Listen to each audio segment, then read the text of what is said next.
It's that time of year again. It's the Pikes Peak International Hill Climb. I'm here already in Colorado Springs with my new race car for this year.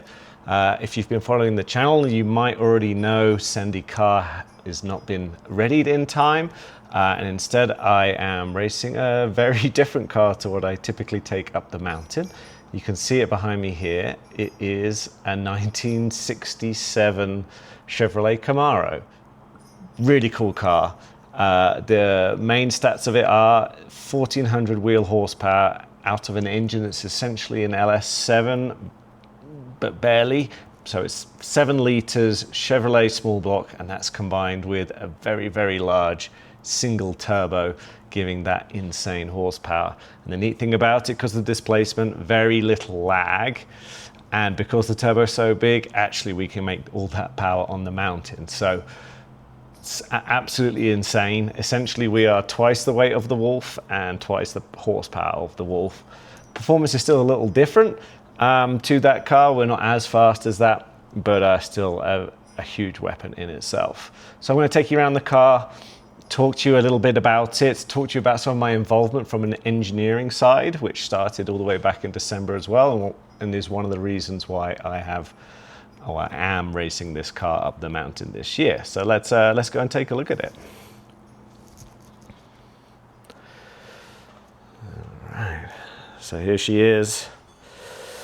So this car has been through a lot of development. This was raced by Mike Dussault in the Optima Streetcar Challenge, which is essentially autocrossing, for about 10 years, and it's constantly evolved over that time. Now, underneath it is a completely bespoke tube frame race car. Still the front engined rear wheel drive layout. We have a Sadev transaxle in the back of the car, which is a 6-speed sequential paddle shift. Completely bespoke suspension based on a Corvette, I believe the C6. That's mated to, you can see here, some absolutely huge Alcon brakes, both front and rear. And of course, running on the Yokohama A005 slick tires. We have these wets here, as well as medium and soft slicks. So we've got all the grip and rubber we'll ever need on this car. Other really neat things about it is you can see the turbocharger, this absolutely giant guy there. You can see the turbine wheel, and then the wastegate there, and this is all tucked away in this wheelhouse. And then the race car itself has an interior. First time ever I've really had that.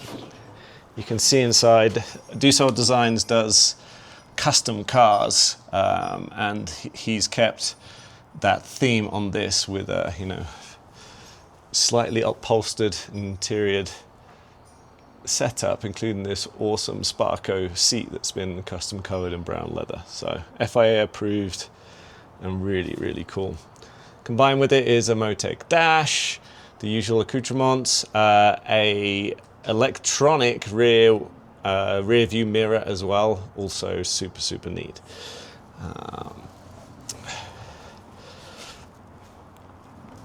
Close the door there, close this aero latch. Lovely. So what brought me into this car?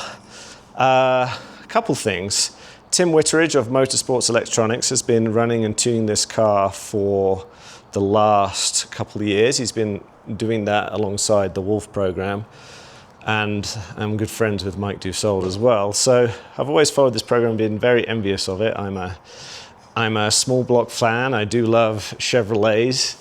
You can maybe see in the distance over there my Corvette. I've had that since 2016. So big fan of these styles of cars, although I haven't really raced them a whole bunch. And basically with my experience on the mountain, he came to me about asking how to essentially make this car fast for both Pikes Peak and Time Attack in general. And before we, sorry, I've got technical issues here, we go.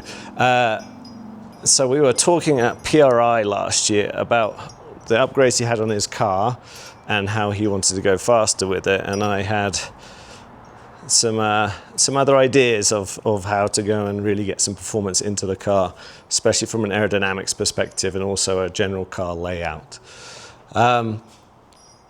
What I noticed with this car is it has all the power but struggles with traction, and that's because you have all the weight of the engine up front and not much in the back, let's say. And what the car had beforehand was a load of coolers, or the intercooler radiator package up here. Now, to go and run well at Pikes Peak, you need a quite rearward mass distribution to give yourself intrinsic traction, because most of the time comes hitting hard off of the turn. So going and moving as much as you can from the front of the car to the back of the car will really give you some gains there. So the first thing that was done, which is a big change and a big job, was moving the radiators into the back of the car. Now it's kind of hard to see, but you can see in this glass panel is the duct for the radiators. You have the intakes on these essentially ears going into, see if we can scooch ourselves through and in there, goes in, and the radiators are sat horizontally in the back of the car, and then the air exits out of the rear of the vehicle through here. So this really moved the weight distribution quite far forward by a couple of percent, and helped the car with traction in that regard. So what that did was not only move weight rearward, it also allowed us to close up the front of the car a lot more. So we don't have to flow anywhere near as much air through the front of the car. We still have this small duct on the front, which is for the oil cooler and also the brake ducts. But otherwise, that's all that the front needs to do. What you also have with the original car, before we did these aero mods, it had the radiator exits on the top of the hood, and that went over the top of the car and created a load of dirty air to the rear wing. And now we have these side scoops that, and we've enclosed these windows. We've really cleaned up the airflow to the rear of the car in general, and overall we have a much cleaner situation of air going through to the back of the car. So having done that, we looked elsewhere on the car to find some advantages. I'll share with you some screenshots of what we had in Airshaper when we first ran it in there, and what we saw was a huge amount of turbulence and flow detachment over this front cowl here, and it was like basically a big brick wall going through the air at the front and really disturbed everything behind it. So removing this need for a coolant inlet on the front end, we could do something quite drastic with the front grille. This is one of the really neat pieces of the car. We've been able to essentially remove the front grille and run a much lower hood going through there. So this bit here keeps the visual lines of the car, still has it look like a base Camaro, but we're actually able to flow air from much lower down, much more smoothly over the whole bonnet, hood, over the windshield and to the back of the car. So with that, that really unleashed a lot of clean air and efficiency into the vehicle. So other parts of the front we also fiddled around with was adapting the front splitter to be a lot more clean and efficient. I designed these end plates here, which is actually not too dissimilar to the Wolf. Again, a much cleaner aero package setup that is focusing on running in ground effect, basically, rather than just having aggressive wing profiles. So that was another big part of it. The other huge thing, which I can't really show you right now, is just making the bottom of the floor completely flat and getting it close to the ground, whereas before there was a few other things going on which were mostly hindering rather than helping. Some other things that Mike did work on is these behind the front tire, these fender extractors allowing air to come out from the wheel well at the front a lot more efficiently. That was a nice little gain there. So that's where we had the car for Super Lap Battle. It worked pretty well, but not as well as we had hoped.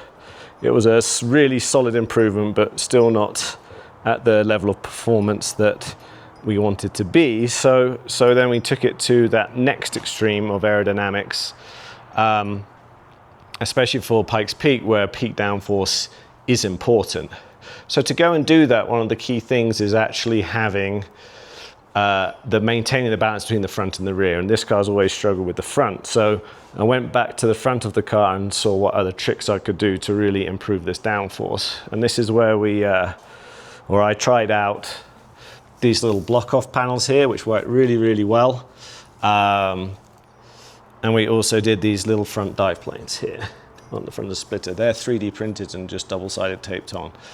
Because that's acting right at the front of the car, that actually creates quite a big balance and shift without doing too much else to the rest of it.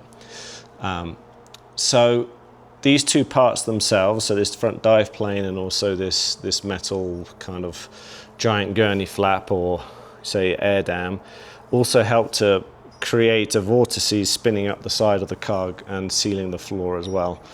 On the car right now is not the flexing skirts, but we're also utilizing them on this car. And then on top of that, some other neat little aero tricks are these rear wing sort of dive planes.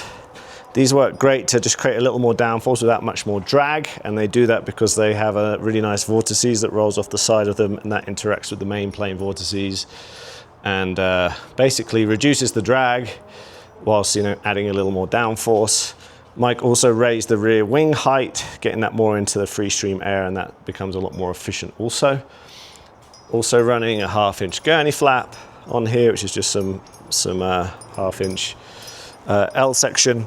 And then finally, we've put some extensions on the side of the diffuser in aluminum just to help seal that rear end up as well. So with that, we've got a really nice, healthy downforce gain on the car, and it's actually super impressive how well this car does at high speed now. It's been a big step up in performance there. So that was the big sort of aerodynamic parts I've been working with Mike on, and when I did all that work with Airshaper, as you can see here, I'm going to go and share with you actually that simulation file, so you can have a little look around the car and what it's doing and how it's working. Really cool to see how that does, and I think this is a pretty impressive time attack car now with that, considering it's not like a whole concept of a car that I've done. It's just taking an already existing vehicle and trying to improve it as much as possible.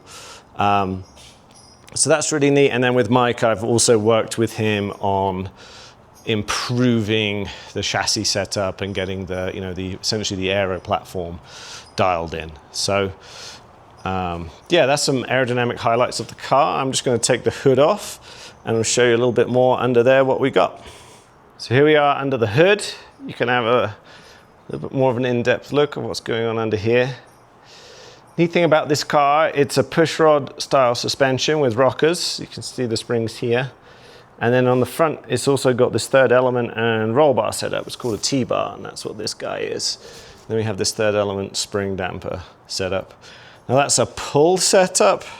So as the car goes into bump, basically the pushrod down in the car down there pushes on this guy. This rotates this way. It compresses the spring, and it also pushes on this bar that pushes this forward. That here pulls on this guy. These rods are under tension, and then this pulls down on the spring.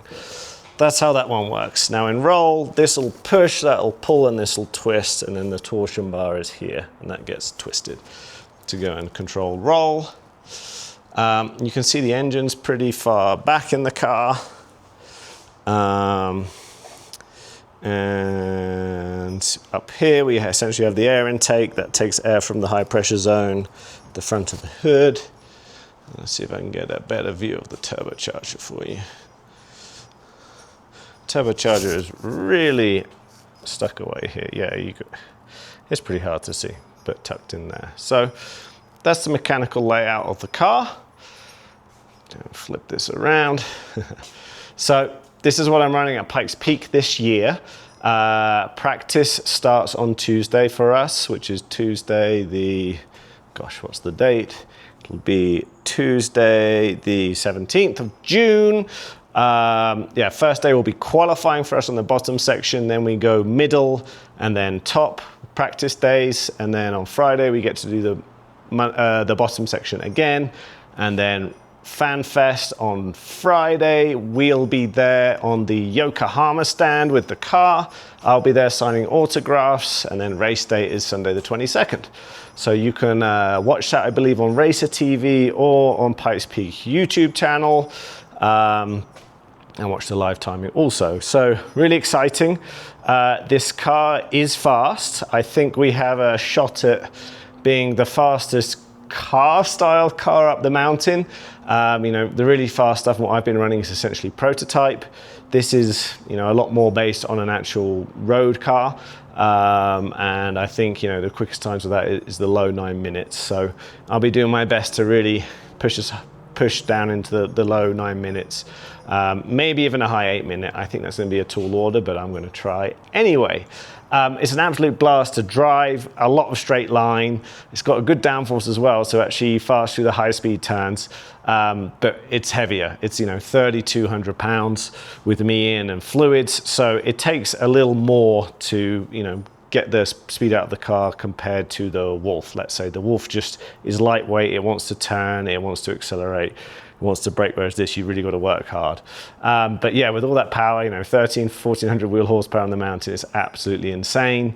I reckon we'll probably be seeing 160 mile an hour on the straights. So yeah, keep tuning in to this YouTube channel, and also on our Instagram, which is robin.shute, and also the Sendy Club. On top of Dussault Designs Instagram as well. We'll be putting out a bunch of media, sharing the event with you.